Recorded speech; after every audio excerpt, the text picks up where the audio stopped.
On repart. Alors, avant d'aller sur la compétitivité, restons comme ça, parce qu'effectivement, je plaisantais avec Bruno Le Maire tout à l'heure, mais enfin, il faudrait peut-être qu'il s'en occupe quand même, parce que les chiffres que nous apporte Rexecode sont...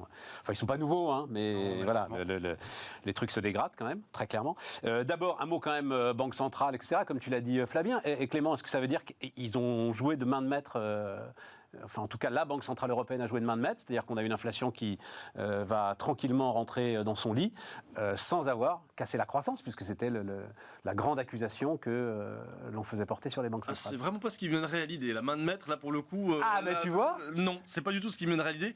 Ça renvoie à ce qu'on avait déjà pu dire ensemble. Fonctionne Parce que la main de maître, ça supposerait que le résultat corresponde à ce qui était vraiment anticipé et que surtout qu'ils y soient pour quelque chose. Moi, je reste vraiment intimement convaincu que le comportement de la Banque centrale, qui est d'ailleurs un peu suiveur de la BCE par rapport à la Fed, finalement n'a pas grand-chose à voir avec un éventuel ralentissement de l'inflation tel qu'on pourrait le prévoir, malgré les débats sur 2023. Encore une fois, on a dit et répété que l'inflation n'avait plus grand-chose à voir avec l'évolution de la politique monétaire à court terme, premièrement. Et deuxièmement, quand on y réfléchit bien, le taux d'intérêt réel, il reste négatif pour l'instant. Oui. Donc, est-ce que la politique monétaire est vraiment aussi inversée que ce qu'on pourrait penser ? Non. Si on a un taux d'intérêt qui augmente, mais un taux d'inflation à 6%, on est toujours à un taux qui est négatif. Donc, et puis, encore une fois, il y a un engagement implicite des banques centrales à soutenir la dette publique, même si c'est jamais quelque chose de formel. Mais quand même, on sait très bien que les banques centrales, si jamais il devait y avoir à nouveau un risque de crise sur la dette souveraine, elles seraient de toute façon là pour faire de la politique monétaire de relance. Donc, je ne crois pas tellement à l'idée de politique monétaire restrictive, parce que la politique conventionnelle conduit encore à ce que les taux soient négatifs et que le non conventionnel n'est pas totalement terminé. Le quantitative easing, c'est pas fini, pas du tout. C'est bien sûr totalement diminué par rapport à ce qu'on a connu, mais c'est pas totalement terminé. Puis quelques nouveaux outils quand même qui vont plutôt également dans ce sens-là pour limiter le risque souverain. Et ensuite, ce comportement de la Banque centrale, moi, le seul canal qui me paraît, et il va y avoir des notes justement de la DG Trésor là-dessus, le seul canal qui me paraît intéressant à travers la politique monétaire qui a été conduite, c'est celui du taux de change.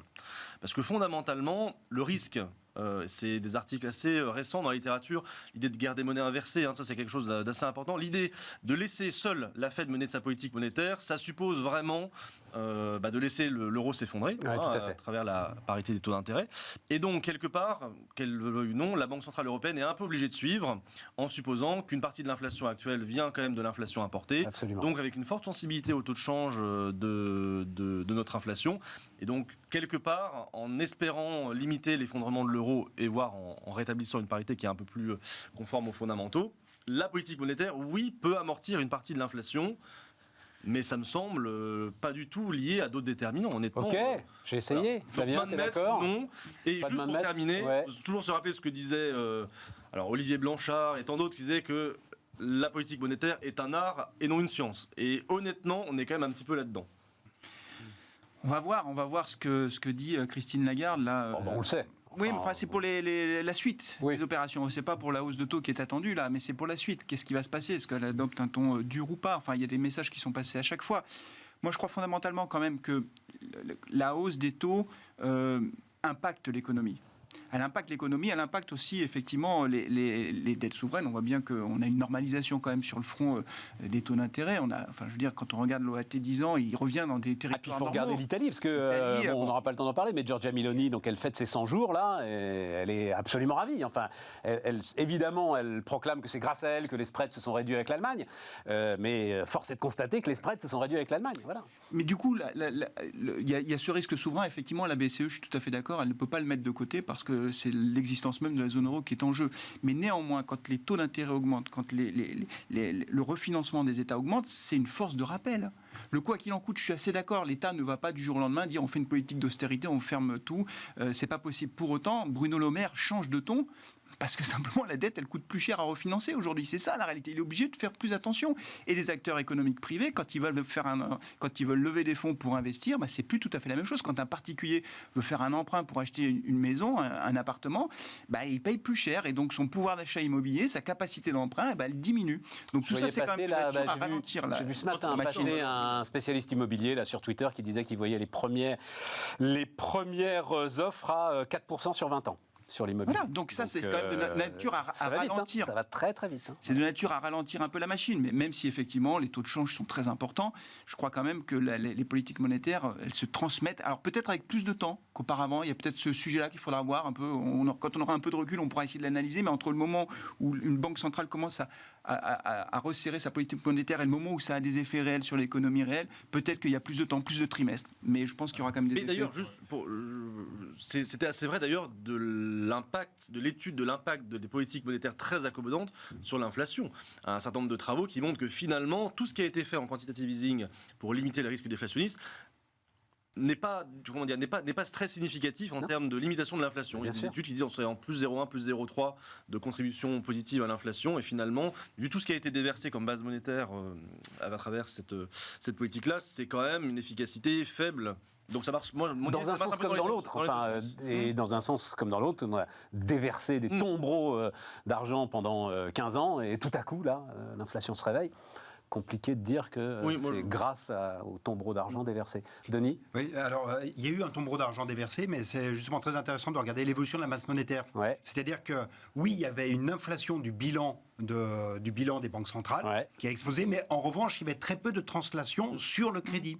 Et en fait, c'est le multiplicateur de crédit, donc le rapport entre la quantité de monnaie de la banque centrale et ce qui se distribue, qui lui a fortement reculé. Donc il y a bien eu inflation de la base monétaire, sans inflation, mais parce que la courroie de transmission n'était pas au rendez-vous. Et pour autant, quand on passe dans la phase de resserrement comme on la connaît, je trouve que la réaction, elle se fait assez rapidement, et on peut le voir par exemple sur l'immobilier américain. Là, on a un vrai arrêt qui est quand même assez massif, qui n'est pas seulement un arrêt des prix, mais aussi un arrêt des mises en chantier, et la politique monétaire mord rapidement. Et sur 2023... Je crois que c'est des hausses de 25 à 30% sur un an, l'immobilier américain par exemple. Hein. Enfin, c'est-à-dire que c'est très très très violent, quoi. Très très très violent. Des baisses en des baisses, oui, des baisses en activité. Des baisses en activité, mais des hausses en loyer. Ah oui, évidemment, parce qu'il y a un moment, tu te retrouves avec, on revient sur les questions de pénurie. Et sur 2023, il y a quand même un élément qui va être assez important à regarder, c'est ce qui va se passer au deuxième trimestre. On va avoir des tombées importantes de ce que l'on appelait les TLTRO, donc les liquidités à long terme qui ont été allouées au système bancaire. Tu vas avoir une tombée de 1200 milliards qui va intervenir au deuxième trimestre sur un total de bilan de la BCE de 9000 milliards d'euros. Donc là, comment est-ce que la BCE va adapter sa politique de liquidité à l'attention des banques ? Là, ça peut avoir un impact quand même assez fort. Ne regardons pas que les taux. Quand tu dis une tombée, c'est quoi ? C'est les banques vont devoir rendre... C'est-à-dire que ces liquidités, elles avaient été allouées... L'argent gratuit que la BCE leur a donné. Elles avaient été allouées pour une période. Enfin, plus que gratuit d'ailleurs, l'argent payant pour la BCE, que la BCE leur avait donné. Les conditions de refinancement étaient quand même, avec les TLTRO, extrêmement faciles pour les banques. Et on ne sait pas exactement la manière dont ça se traduira. Parce qu'il y a déjà eu des changements, des TLTRO, des VLTRO, enfin il y a vraiment pas mal de changements, et les actifs éligibles en contrepartie sont déjà un peu plus resserrés aujourd'hui que ce qu'ils l'ont été au sommet de l'ère Draghi, par exemple. Juste un mot par rapport à l'immobilier américain, effectivement, c'est très intéressant à suivre parce que là, pour le coup, l'impact de la hausse des taux, elle est quasi immédiate. Ouais. Il y a une petite différence quand même, une différence notable avec le marché français ou européen, c'est qu'aux États-Unis, beaucoup de propriétaires sont endettés avec des taux révisables, ce qui fait qu'ils subissent la hausse des taux quasiment en temps réel. Et quand cette hausse devient insupportable, ils sont obligés de vendre leur logement, de quitter leur logement pour prendre soit plus petit, soit s'éloigner, pour acheter quelque chose de moins cher. C'est vrai qu'en France, on a quasiment que des taux fixes, et donc les courroies de transmission sont certainement un peu plus longues, mais ça aura un effet de toute façon. Effectivement, le courtier en question, il dit oui, des offres à 4%, on n'a pas vu ça depuis très très longtemps. Ouais. Et donc ça sort quand même du marché un certain nombre de ménages. Donc compétitivité, Denis, on va voir. Je t'ai pas demandé d'ailleurs si on pouvait les voir. Oui, on peut les voir, les slides que. Non, n'hésite pas s'ils sont. Donc il y a d'abord le solde de nos échanges extérieurs, et puis après il y a la part de marché en zone euro qui se dégrade. Je ne sais pas lesquels on va voir. Tu dis quoi ? Parce que c'est quand même 10 ans de politique de l'offre, là. Donc là, les courbes se passent de commentaires. Voilà, hein.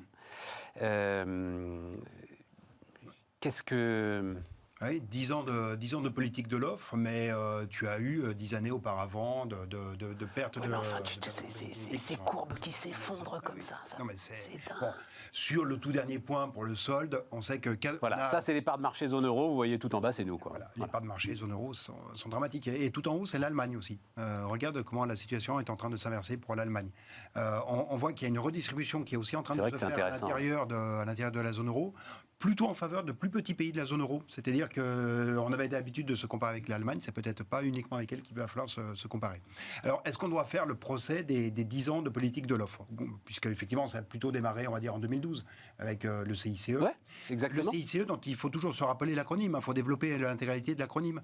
Crédit d'impôt pour la compétitivité et l'emploi. Ouais. Qu'est-ce qu'on peut dire sur la traduction ? Sur la compétitivité, on ne peut pas dire qu'on est vraiment regagné en part de marché, mais je pense que l'objectif, c'était en premier lieu d'endiguer les pertes de part de marché que l'on avait. En revanche, sur l'emploi, on y est. Les créations nettes d'emplois, rappelons-nous du PINS de Pierre Gattaz, du 1 million d'emplois qui n'était pas atteignable, mais la création d'emplois, elle était au rendez-vous, parce qu'on a eu aussi, on a eu avant tout une politique de contenu, de rehaussement du contenu en emploi de la croissance. Deuxième élément sur la politique de l'offre que je trouve tout à fait remarquable, c'est l'évolution de l'investissement. L'investissement est actuellement 9% au-dessus de celui que l'on avait préalablement au Covid.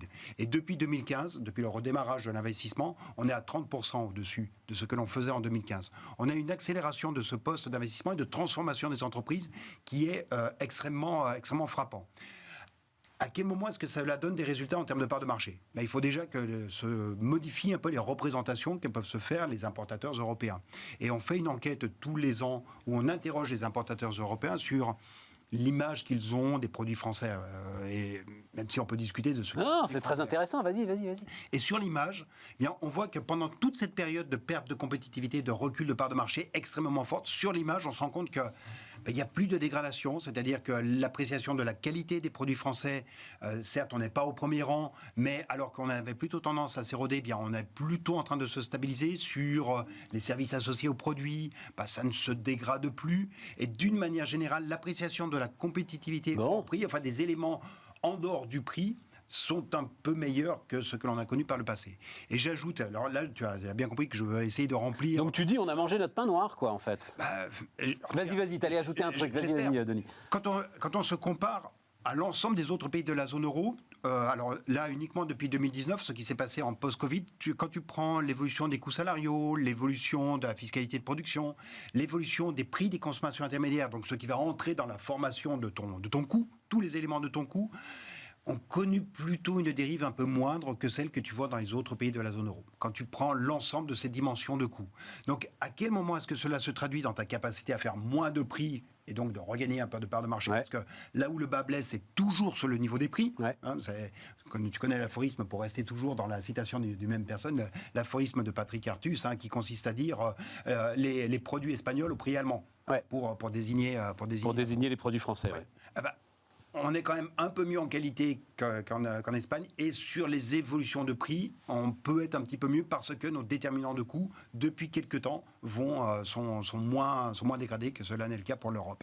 Mais ça, on se compare à l'Europe. Est-ce que désormais, avec l'IRA, avec tout ce qui se passe du côté américain, avec tous les enjeux de réinstallation de capacité de production, notamment aux États-Unis, est-ce que désormais, il ne va pas falloir aussi élargir la fenêtre de la compétitivité, regarder aussi notre position relativement aux États-Unis? Regardons déjà la zone euro. Non, c'est vrai que je n'avais pas vu la courbe allemande, elle est spectaculaire. Ah oui, depuis 2015, le Dieselgate, notamment, enfin, on ne peut pas l'imputer uniquement au Dieselgate, mais il y a une coïncidence en termes de timing. Alors, le Dieselgate, c'est plutôt de 2017, ils ont point haut en 2017. Le scandale 2015. Et alors, si jamais ils ont des problèmes avec la Chine, dans les parts de marché mondiales, ils risquent quand même d'avoir également quelques soucis, les Allemands. Tout à fait. Flavien, politique de l'offre. Moi, on parle beaucoup. Il nous rassure un peu, Denis, quand même. Bon. On parle beaucoup de la compétitivité prix, en quelque sorte. Quelle est notre capacité à produire des produits à haute valeur ajoutée, à les exporter un peu dans le monde, et ça dépend de notre base de coûts, les impôts de production, etc. Moi, ce qui me frappe, c'est qu'on ne parle pas souvent de ce qui fait le reste de la compétitivité d'un pays. Et je crois que de ce point de vue-là, la France, sur ces 20 dernières années, s'est effondrée. C'est-à-dire que je vais prendre un exemple tout simple, c'est notre complexité administrative. Alors là, je reprends un peu ma casquette d'élu local. Vas-y, je t'en prie. On marche sur la tête. Je vais prendre un exemple. Le groupe Le Duf, qui est bien connu, très puissant. Boulanger industriel. Voilà, 2 milliards de chiffre d'affaires à peu près, je crois, qui est très présent aux États-Unis, a un projet d'usine en Bretagne, justement pour exporter ces viennoiseries, etc., un peu partout dans le monde. Ils ont commencé leur projet en Aux États-Unis d'ailleurs, notamment. Et voilà, c'est typiquement, ça c'est bien ça, on produit chez nous et on exporte. On va vendre Ils ont commencé leur projet de mémoire en 2017. Je ne sais pas si, à un moment donné, ils voulaient l'abandonner parce qu'il y avait trop de recours sur le permis. Non, c'est fini. C'est abandonné. Ah oui, c'est abandonné. Voilà, donc aujourd'hui, il va aller la faire aux États-Unis. Un industriel qui veut installer une usine en France, mais c'est impossible en fait. Et il prenait 20 hectares, il ne demandait pas 1000 hectares. 20 hectares pour faire une usine, 500 emplois.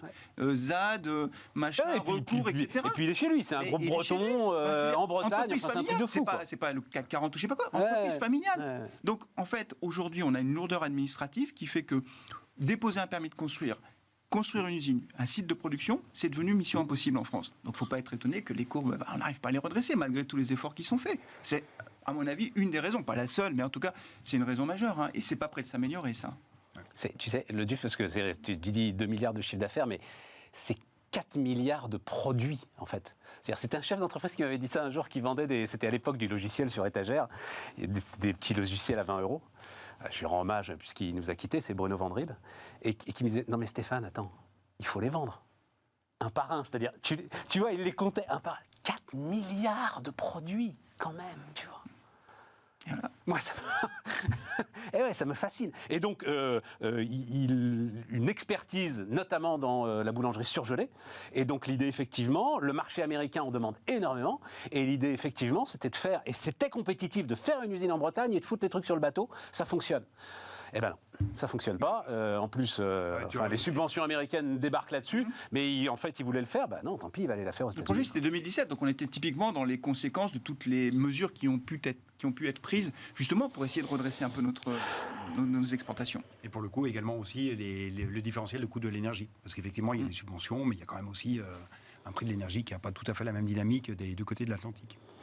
Cela dit, je ne sais pas si tu le connais, Louis Le Duf. Tu l'as déjà croisé, Louis Le Duf? Ça fait partie, c'est ce truc qui me fascine avec les entrepreneurs, avec les chefs d'entreprise, etc. C'est qu'il y a quand même quelque chose d'instinctif. Franchement, Louis Le Duf, moi, une fois, parce que je ne le connaissais pas, j'ai fait venir, on a fait une interview. C'est absolument impossible.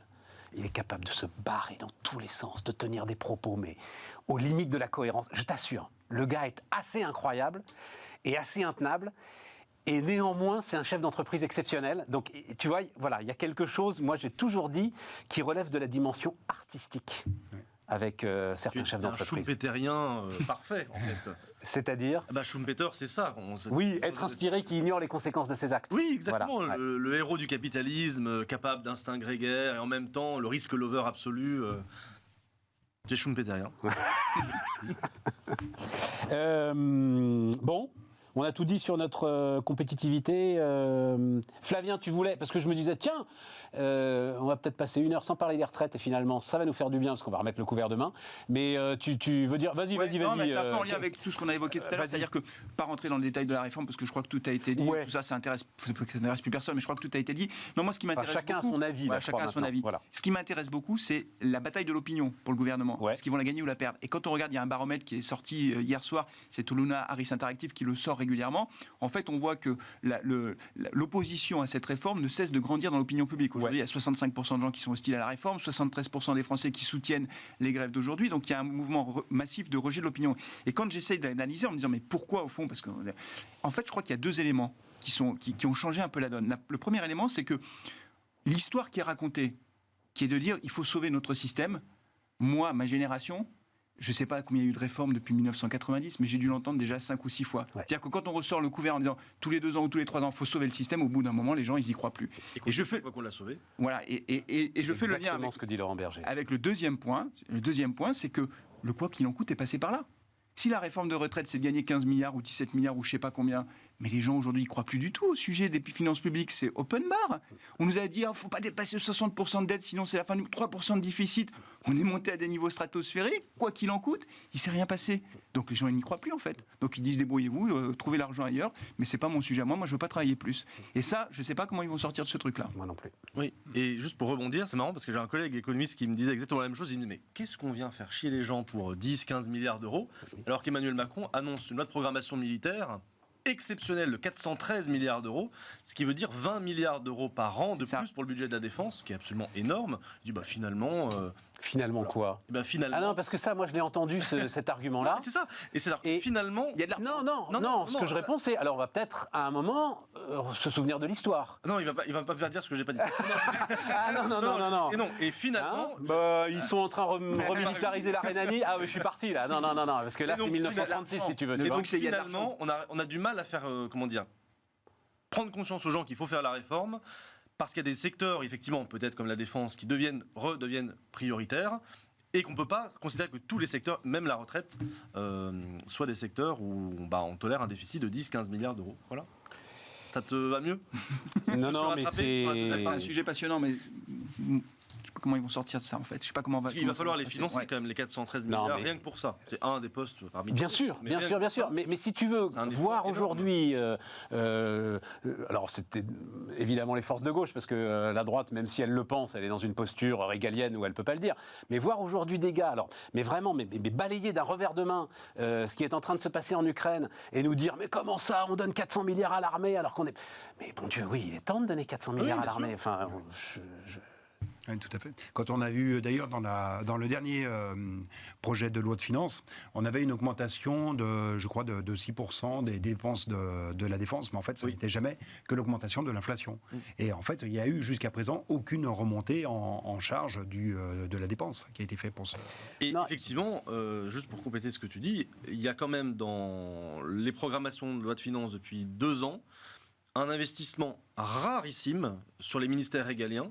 Alors, y compris sur des ministères qui n'ont pas un gros budget. Je pense au ministère de la Justice, par exemple. Le ministère de la Justice, c'est un tout petit budget, beaucoup plus faible que la Défense, beaucoup plus faible que l'Intérieur. Quand Éric Dupond-Moretti est nommé ministre de la Justice, le budget du ministère de la Justice était 6 milliards d'euros, 6,1 milliards d'euros par an. C'est faible sur l'ensemble des dépenses publiques.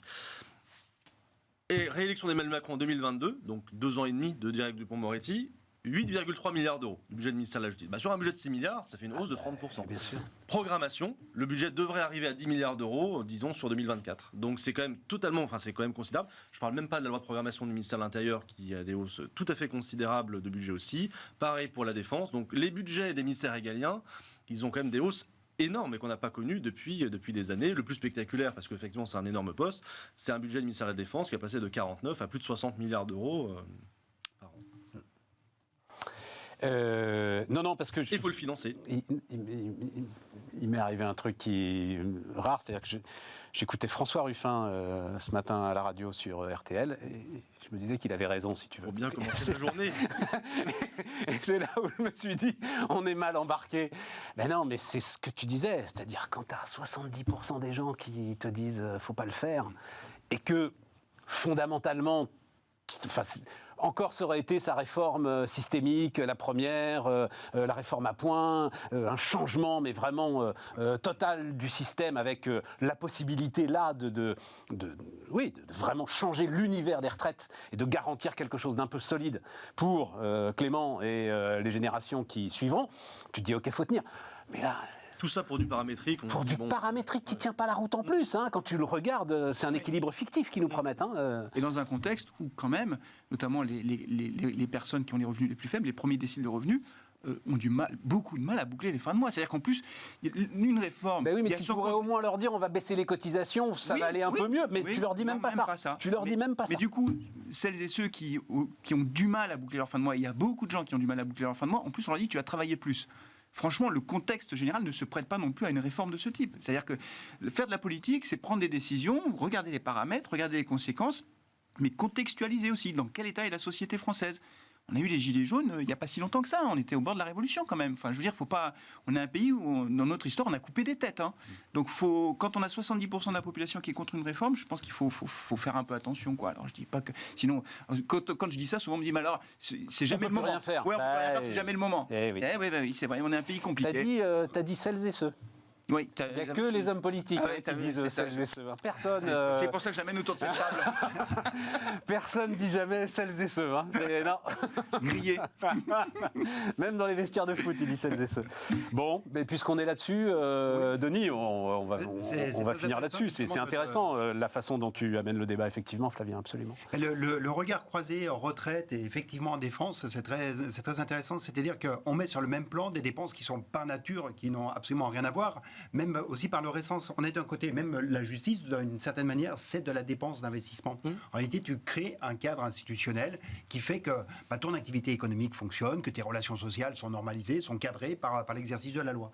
Et donc, c'est de l'investissement dans la formation d'un cadre. C'est la même chose avec la défense. Là où les dépenses de retraite, il ne faut quand même pas oublier qu'on est sur un système de répartition, alors que tout le monde a en tête qu'on a tout le monde fonctionne comme s'il avait un système par capitalisation.